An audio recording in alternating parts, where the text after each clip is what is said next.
Hello, Arty Peoples, and welcome to another episode of Jerry's Live. My name is Emmy Klein, and I'm your host this evening. And as you can see, we brought Andrew Cook back on the show with us tonight, and I'm so excited to have you here. Thank you for joining us. Thank you.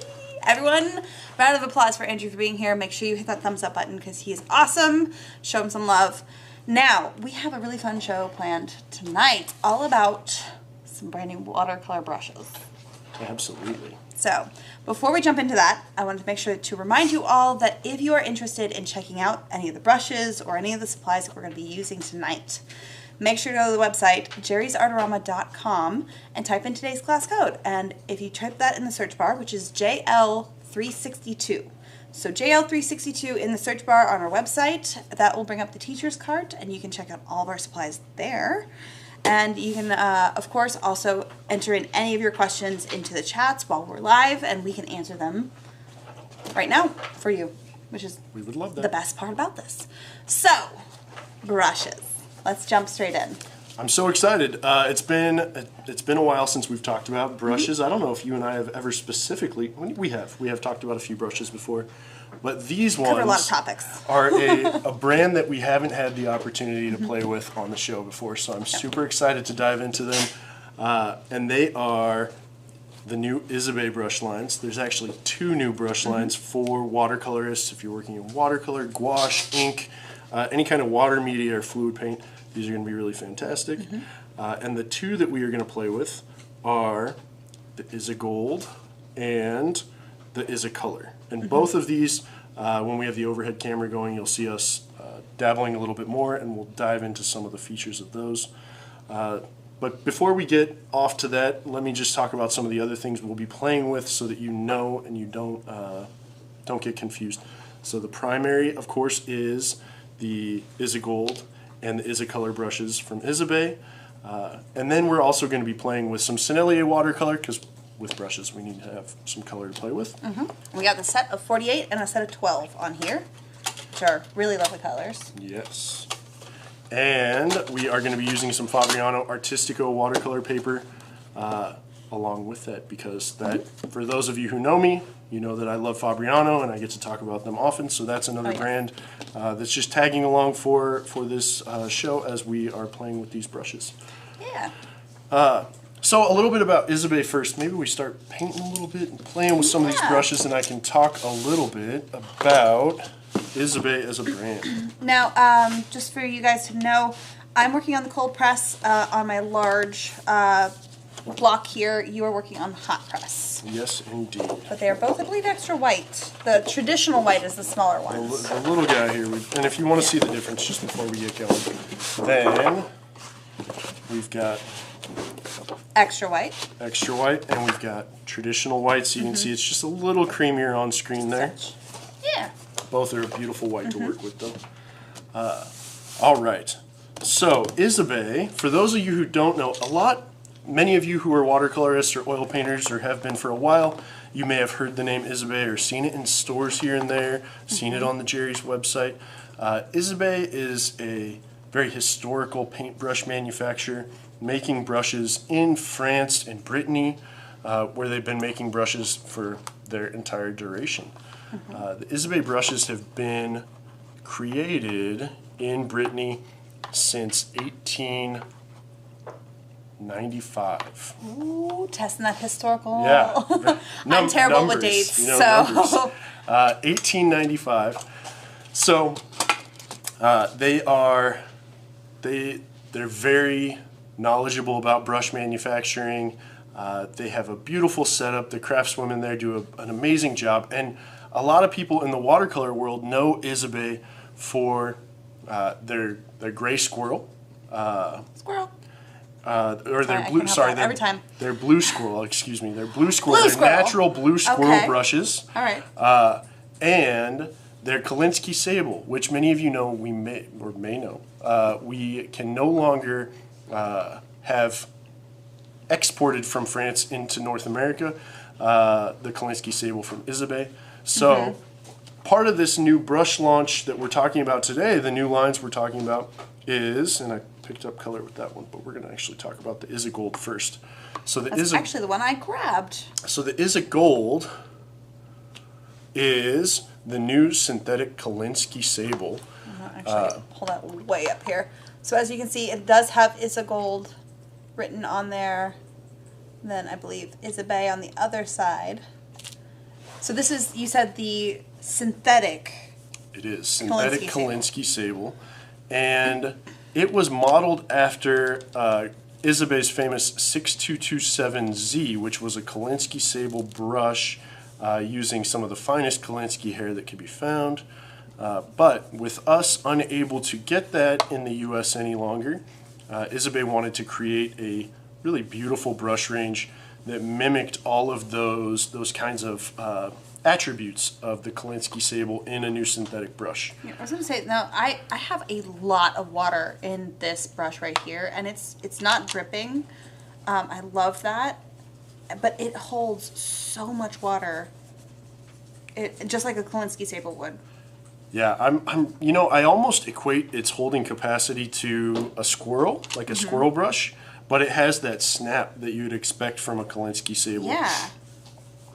And because it is synthetic, it's of course easier to clean, more resilient. It's going to have a lot of benefits, and as far as cost, it is substantially less expensive than a natural hair brush. So, which I love that. I don't know anybody who doesn't love a less expensive, really fantastic brush. Me either. Now, some of the other really cool things about this brush range is that it is all these black on black handle with actual gold foil embossing in order to get the gold band and the imprint on there. It's got the brand name, Isabey. It's got the size of the brush right here. This one's a number 4. I'll get really close like you did. And then down here we've got the brush style number, which in this case is 6530I. And each of those is going to indicate whether or not the brush is, a round, a flat, a quill-shaped brush.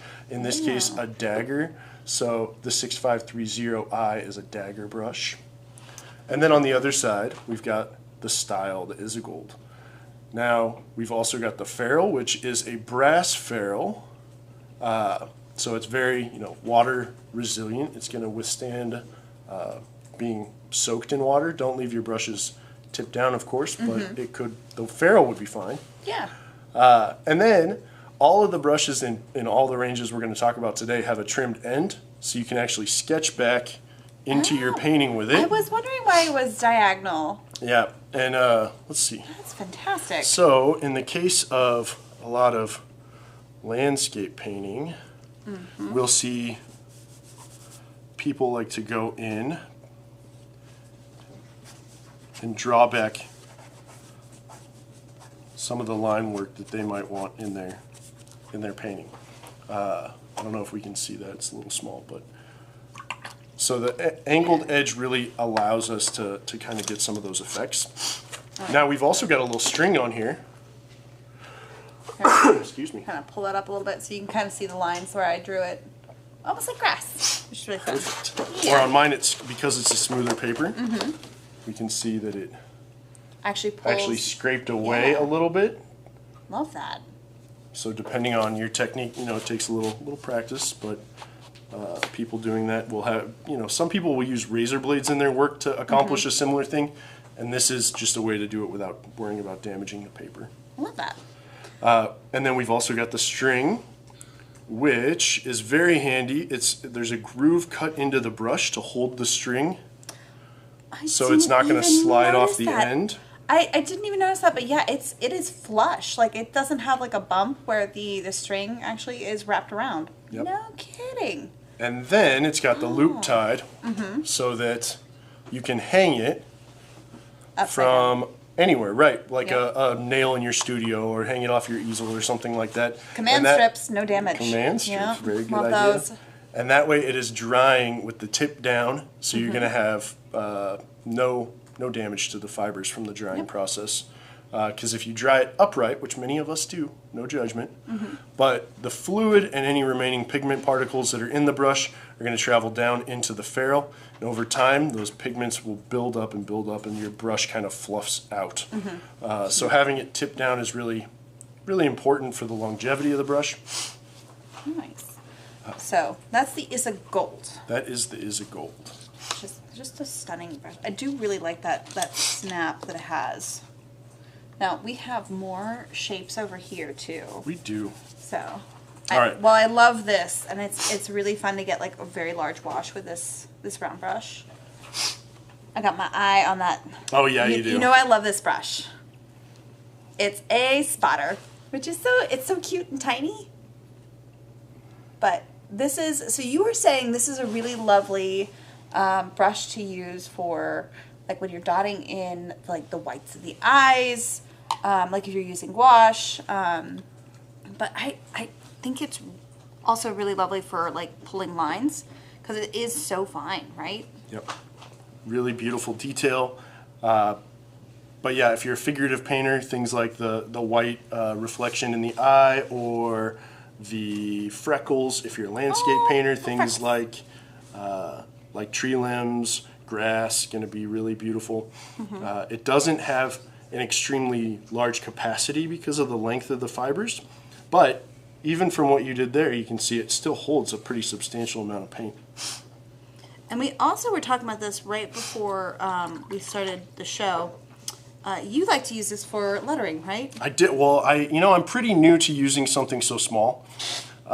So I do like to use it for lettering as of just a few days ago when we were playing around, and yesterday. So I liked that I could go back and write in little notes on a journal or as I'm painting, and pick up the color that I needed and have enough to do a letter. So it's partly that capacity that it has, but yeah, the detail is really nice too. I'm curious as to how Amanda likes these because she does all that fancy lettering. No, you're gonna have to try this. It's definitely really fun. I like because it's for me. Anytime I try to do lettering or even sign my name on a piece of work with a brush, I have a really hard time because the bristles are so long. And so I think this might have to be my new signature brush. Well, like the brush I just picked up is the liner or the rigger brush. And it is kind of the opposite. It's a really long fiber length. And in the past, I've met artists who think of this brush when they're signing. They say, oh, I need to be able to write my whole name, so I want a really long brush that's going to hold. But it's when you're moving in circular directions like we often do with a signature, it becomes kind of unruly. So it's not a good brush for a signature, but it's a really great brush for all the straight lines. How stunning. Which is where that name, the rigger, comes from, is from painting the rigging in ship paintings. Yeah. All the little lines and things that go from the mast and sails and things. I can definitely see that. Although it's also really fantastic for like grass. Yes. For sure.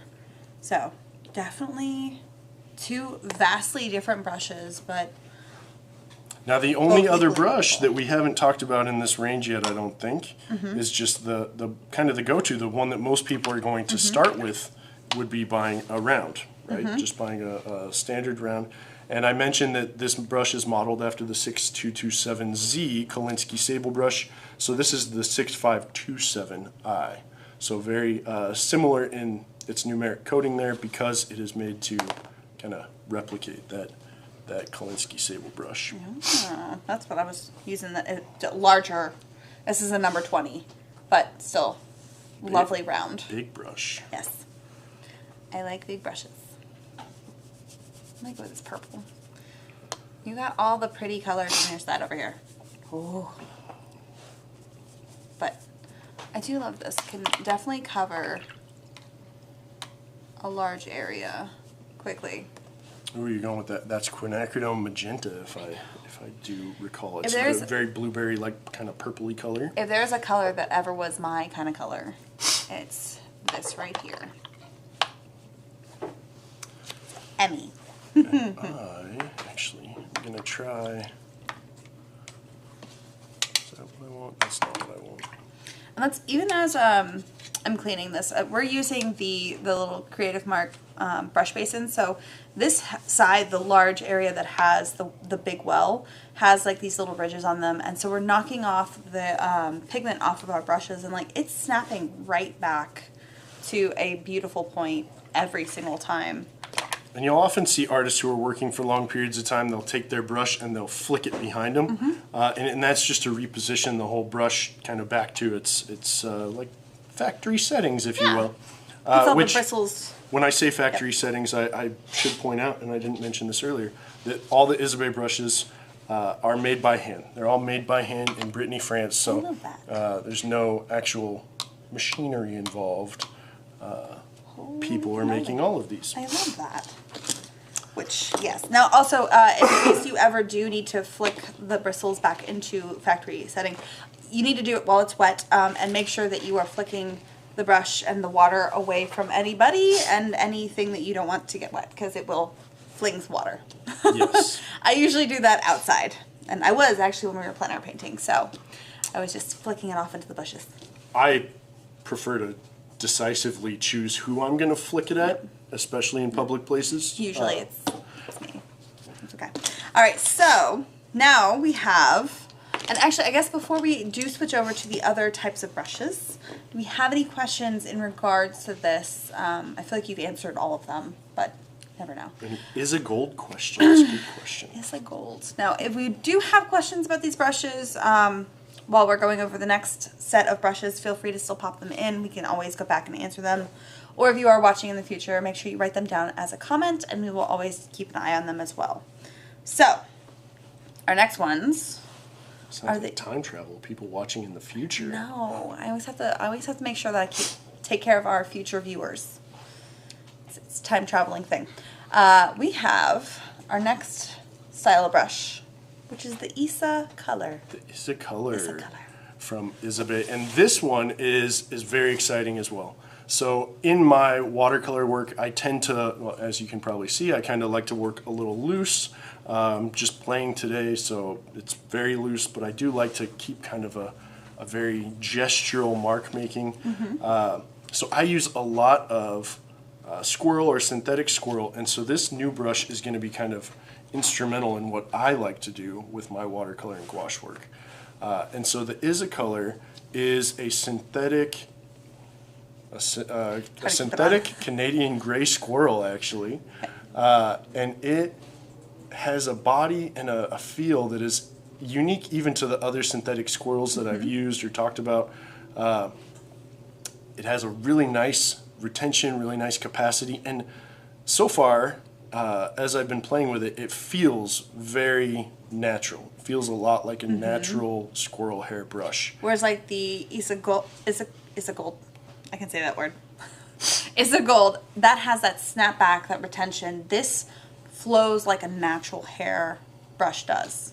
Yeah. Which I always, like, it kind of has that like flow to it, and then like if you were to like brush it, it kind of retains that kind of bend. Yeah. So it'll keep that shape, which that's natural, that's perfectly normal. Actually, the next brush we're going to mention is not one of the new line brushes that we are using, but it is a brush range we've had for a little while, and it is the actual natural gray squirrel.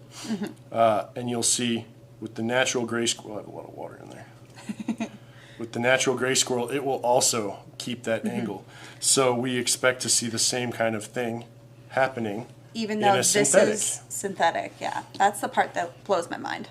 Synthetics often want to bounce back a little more and have less retention capacity. But in this case, the natural gray squirrel and the synthetic Canadian gray squirrel are going to both have a really nice capacity, hold a lot of fluid, a lot of color, and then they have those same attributes that we're seeing there where they keep that shape.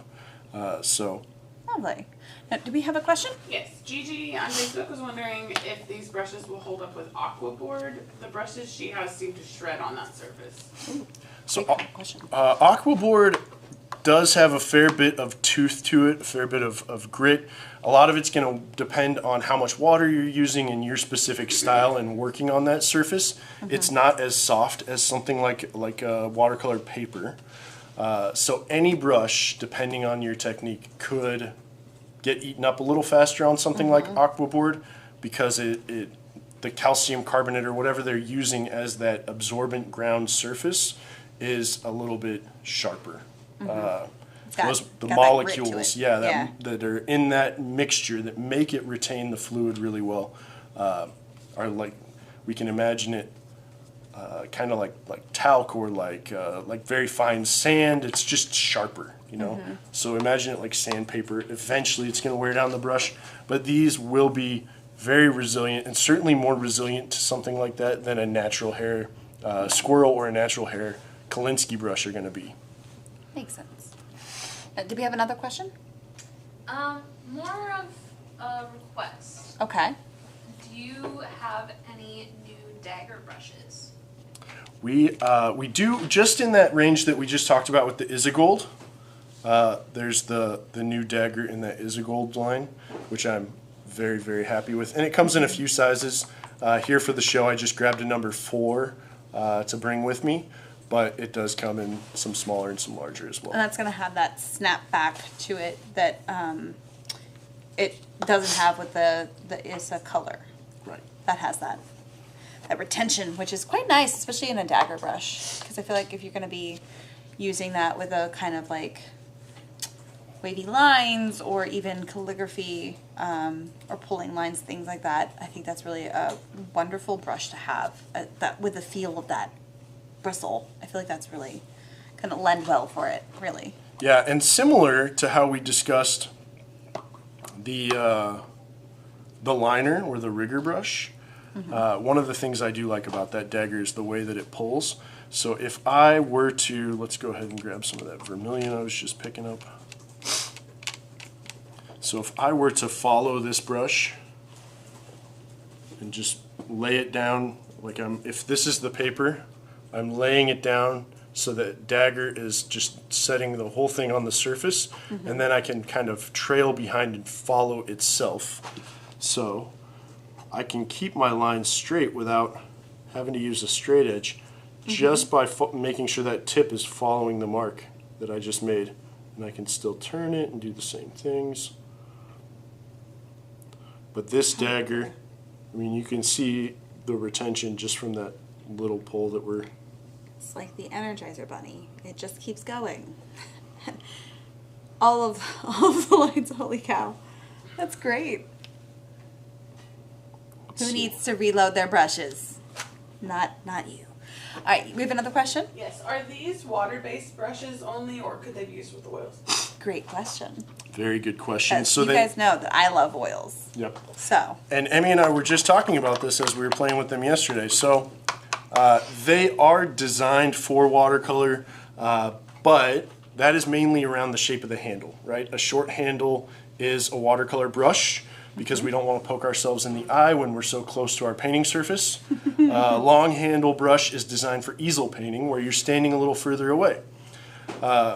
With these, in the synthetic Kolinsky or the Isagold, you can use it for whatever medium you want to work with. It's just going to be a short handle version.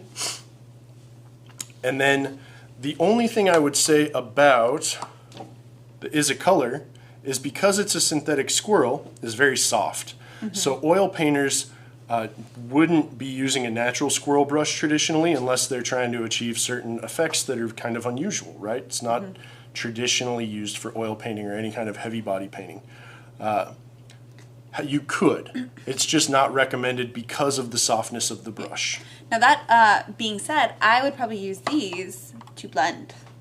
This would be a really great blending brush.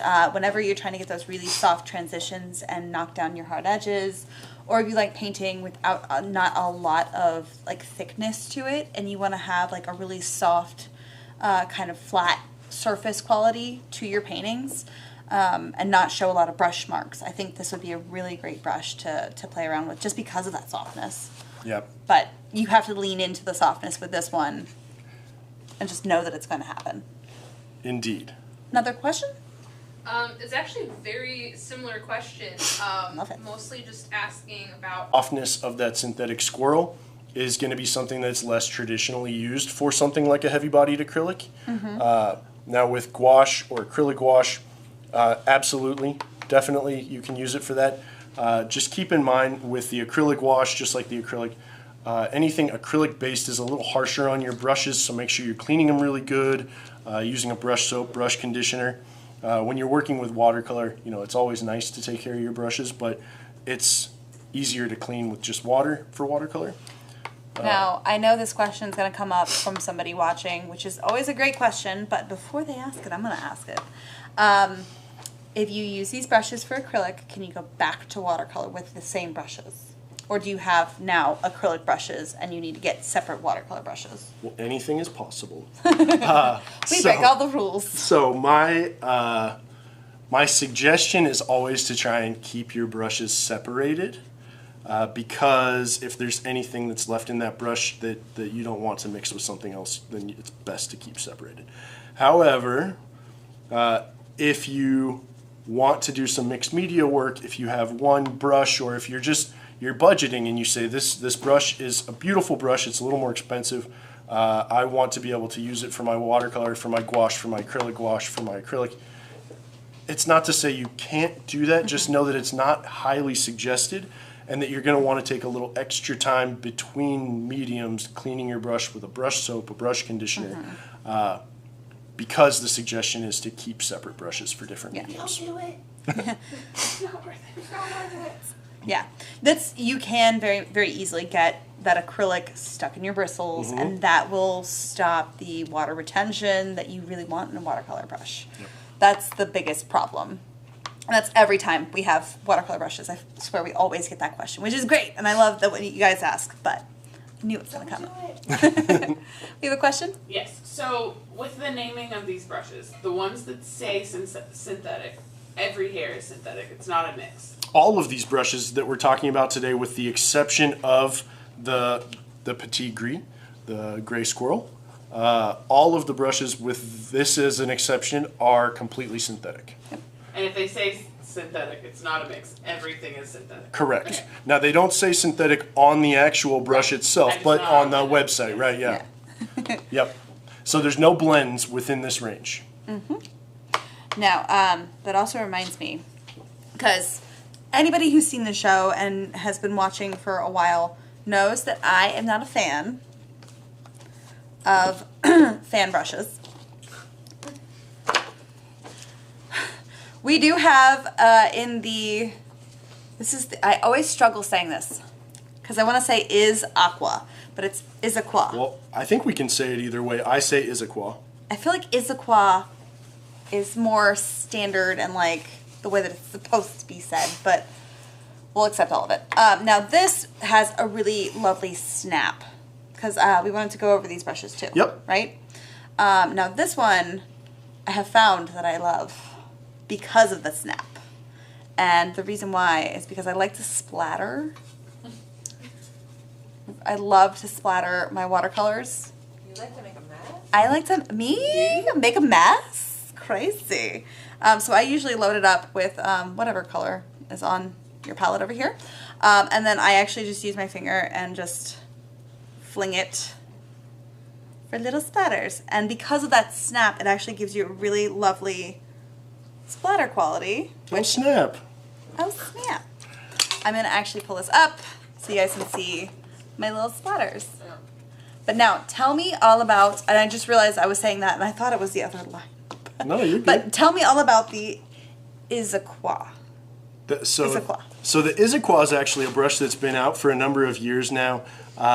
We haven't had a chance to talk about it in the past. It kind of came out around 2020, and you know there might have been other things going on in 2020. Just a couple. So we came out with the Isaqua as a synthetic red sable substitute back then, and it is a little bit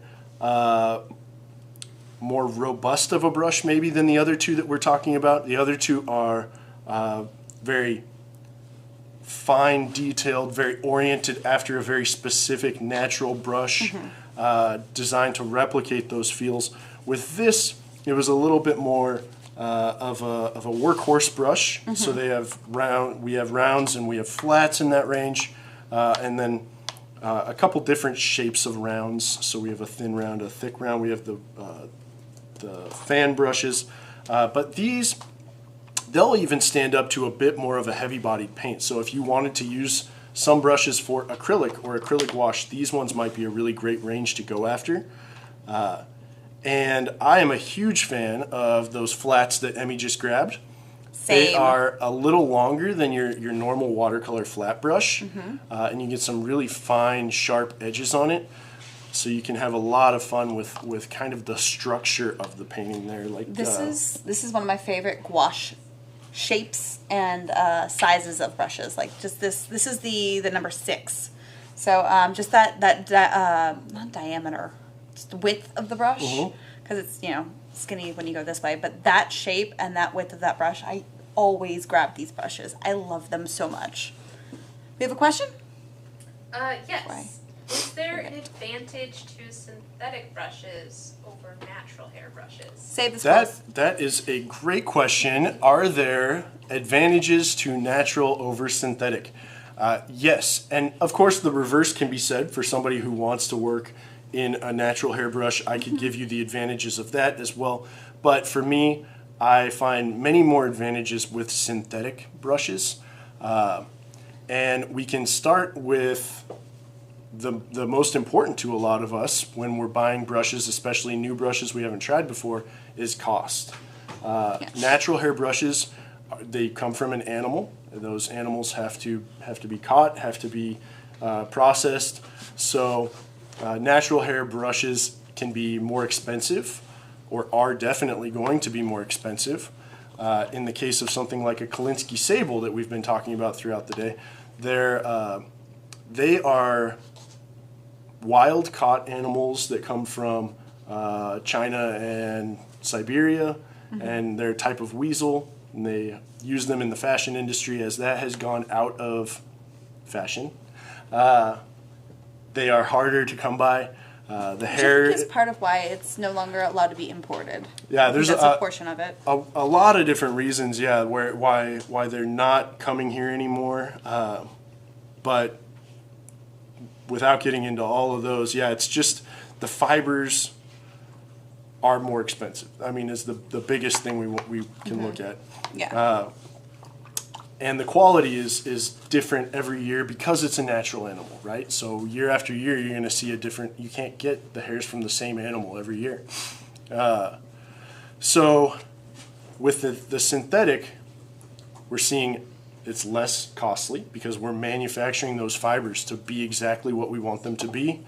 And then we're not having to get it from other countries, other places. It's all coming from France. We're developing them in France, making them in France. So there's that. The resilience is another big thing I would mention, is that natural hair has all of the same attributes that we would have with any natural hair. Like, we have to take care of washing and shampooing our own hair, right? Otherwise, certain things will happen to it. We'll get split ends, it will dry out. All of those things that can happen to us can happen to our brushes if it's a natural hair brush. Yeah.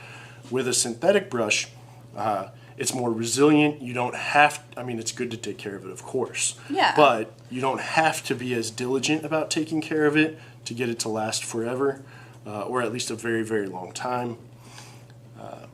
And then the versatility of natural fibers now, I would say, is another advantage, is with our synthetic fibers, sorry. Natural fibers, you're getting the fibers from the animal that you are seeking out, but you can't change what that animal's fibers or the hair's nature is. With synthetic filaments, manufacturers like Isabey can dictate what they want the brush to do and select or manufacture fibers that are going to do that for them. So you're getting exactly the brush that you are trying to get. Very, very controlled environment kind of a thing. And on top of that, like, I think the consistency between brushes as well, like you were saying, you know, you can't control with a natural animal hair. You know, one year you might get a lovely, like, snappy kind of hair happening, and then the next year it might be a little bit less in the quality, whereas like the synthetic version, it's going to be consistent every single time. Yep. And then on top of that, yeah, all the other, it's just, and I feel like the technology for the synthetic brushes has advanced so much over the years. It's really quite amazing how far we've come as far as a synthetic brush is concerned. You know, because I think when it first started coming out, everyone was like, I don't know, but it's come such a long way. Yep, the last 2 or 3 decades have been amazing for synthetic brushes. Mm-hmm. Great question. Thank you to whoever asked that. So I'm over here just Making a beautiful painting. Spotting color everywhere. And Hey. I'll wipe my nose real quick. Let's see. So we've talked about all 4 ranges. The only natural one, again, we didn't talk about as much, is the Petite Gris, the gray squirrel brushes, and those are natural gray squirrel. They're the only natural within the 4 ranges we're talking about today. Everything else is synthetic. And one of the main reasons I brought these along is because they also have those same attributes with the handle, with the gold foil, with the brass ferrule, with the hanging, the little hanging string. Yeah, I was going to say strap, but it's a string. So it has all of the same features as the other 3 lines within this natural range, but it also is going to give us an opportunity to do I should put that back. some side-by-side testing real quick. Yes, and we're going to probably have to put yours right over here because I feel like that side camera would be great to show this. So we can get a really up-close shot of this. I'll let you kind of... Do you want to do it? Or we can each do one. At the same time. We're going to pick the same color? Or no, we got to pick different colors. It's going to have to be right about here. So I'm going to go with this beautiful, like, Viridian. Is this Viridian? I feel like it's kind of a Viridian color. Yeah, let's say Viridian. It's Viridian-esque. So I will go with like more of a Viridian. I think it's forest green. It looks a lot more green than I was expecting. But what color are you going to grab? If you are going with a green, how about... We got a lot of colors to choose from. I am going to go with a red. I love that. Very holiday themed. Okay, so I'm going to be using the Isacolor, and you are using... And the Petit Gris. Okay. The natural. I'm using... Yeah, we'll just play. We didn't plan this. We didn't. So I'm using the natural squirrel, and Emmy has the new synthetic Canadian gray squirrel. So you might have to come in a little bit further, like over here.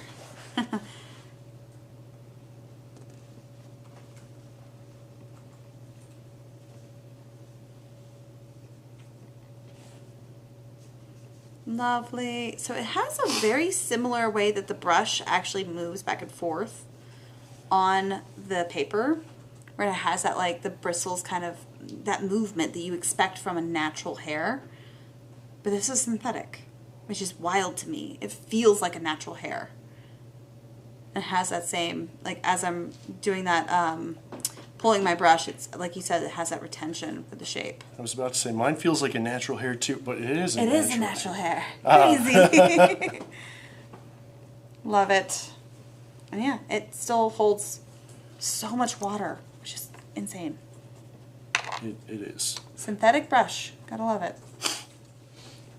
So they look, I mean, even within, let's see, even within the brushes themselves, they look extremely similar. So when you're in the store, on the website, the biggest difference you're going to see right here is cost. Functionality is going to be virtually the same from what we just played with. Yeah. And some people really love natural gray squirrel, and you're going to want to keep using natural gray squirrel. That makes sense for you. Others are going to want to experience the new brush and all of its beauty, and I suggest that if you can, try them both. If you want to stick with synthetics, then this is an awesome opportunity. Yeah, absolutely. Really wonderful brush. And did we have a question? Maybe. Maybe. Okay. Does Isabey have any brushes that are made with synthetic badger? No, not currently. Isabey does not have a synthetic badger brush, and badgers are traditionally used more for oil and primarily oil. Some acrylic artists will use them, but we don't have one at the moment. Nice. The closest we would have as far as the feel and the toughness would probably be that Isagold.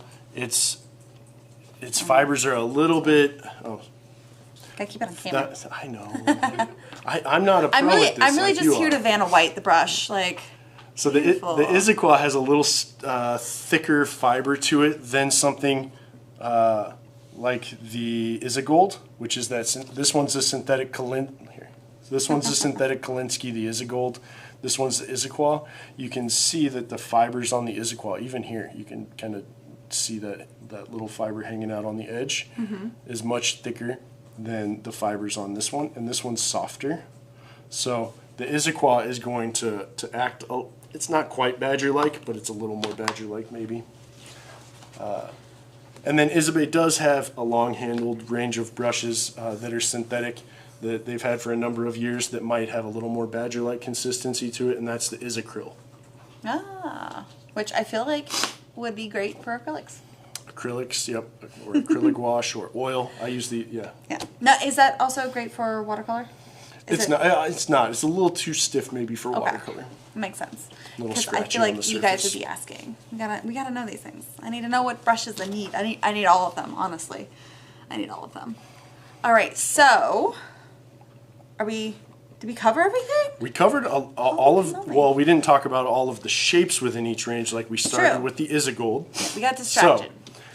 So let's talk a little bit about the shapes that we have within the Isacolor. Okay. Which is the this, blue handles. Yep, blue handle, the synthetic squirrel. Okay. So we've got rounds. Which? Oh, do you want to go that overhead? We'll get a better view. There we go. There we go. So we've got some rounds within the range that are just lovely, and you can even see that the way that they dye these synthetic tips just make them look so natural and beautiful. Here's this is actually wet, so Larger that's why round. it looks a little bit darker, and it might actually have some paint still in there, but you can still see that it's also very wet in comparison. Yeah. That one. So it gets a little bit darker. Yep. Yeah. And then we've got the quill brush, which is one of my favorite shapes to work with, especially in squirrel. But so tell me the difference between quill and round, because that's where I know that the ferrule is a big difference, but what are the differences that we're looking at as far as like versatility and as an artist? So, well, first the name, it's a round quill or a mop quill or a mop, and the name comes from the actual ferrule itself being made from a goose quill. In this case, it's not, because it's a synthetic brush. It's made out of a piece of plastic. Yeah. That would be odd that it would be a goose. But in the natural one, it's still using goose quill. So the quill comes from that ferrule type, which predates metal ferrules. Then you can see that the fibers on the quill have a bigger belly, and then they come to a long point. So they are shaped much more tapering and long to have more of a calligraphic kind of line quality, where the round is much more detail oriented. So you can have a bit more versatility maybe in your line making with a quill. I like it because I can have everything from, let me show you. I've been using a lot of those colors because they're close to me. I'm going to just flip it. I'm going to flip it. Change it up. Which one do I want? Use this one. Trying to figure out which blue. That's a pretty blue. I believe this is azure blue. Azure. Sorry, Sennelier blue. So within this, I can have everything from pretty fine detail to A big mop a big mop. of color. And I can alternate in between.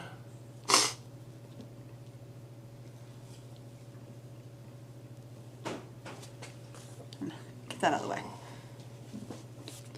So you can actually have that pressure change quite a bit with the quill. Yeah, so often when I'm traveling, if I have limited space to carry brushes, I will just travel with a quill because I can get a little more versatility out of it. No kidding. Love that. And the round, we'll choose the same color just for effect. I can, let's see. Okay. I Be a can little more space. if I wasn't shaky. We did drink coffee right before the show. Still drinking coffee. I mean, it's a very large coffee.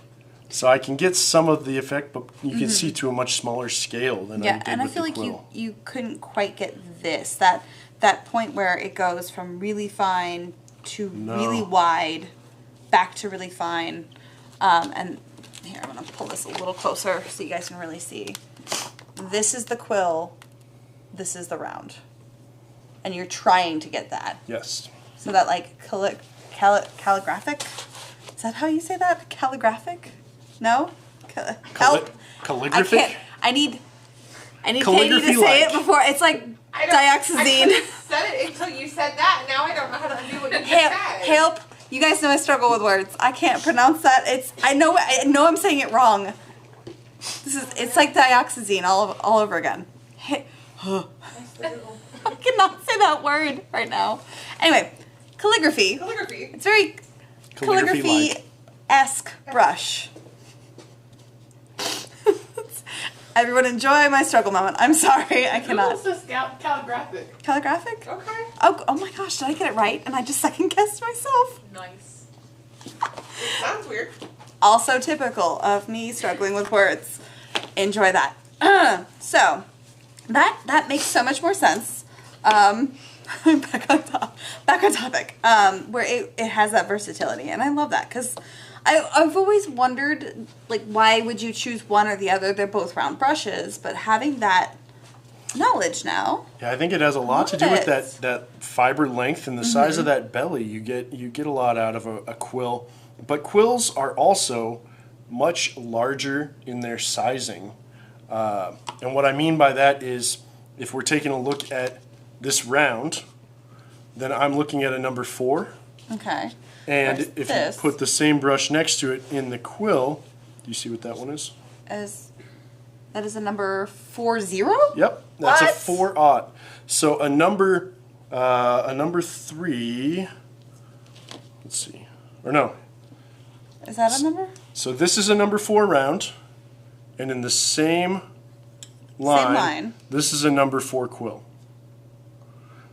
That's a massive difference. So that is good to know. Just because of the style of the brush sizing is different, right? That's wild. So it's hard to say on camera. Thank you, it is. It's tricky. So those are both 4s. Both 4s. That's wild. Good to know. How big do the quills come? I believe it goes up to an 8. Which, in my brain now, it looks like witch's broom. It is. It's Yep. that big. Okay. Do we have a question?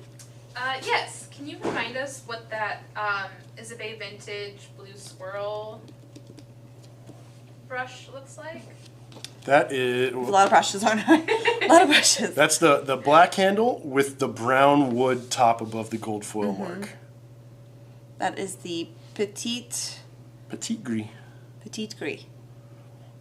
I was And it trying to comes read in, it as it was and it comes in a shiny. number of shapes. This one being, if I got it right, how it comes out of the package. This one's a cat's tongue. Yeah, which means it's very similar to a filbert, right? Yeah, filbert. That's where I was just second guessing myself again. Similar to a filbert or a round or an oval mop. Yeah, but it it comes to a point. Yeah. So you get that nice, like, kind of pointy shape if you are looking for it also to be flat on the one side, which I love. It's quite a fun brush.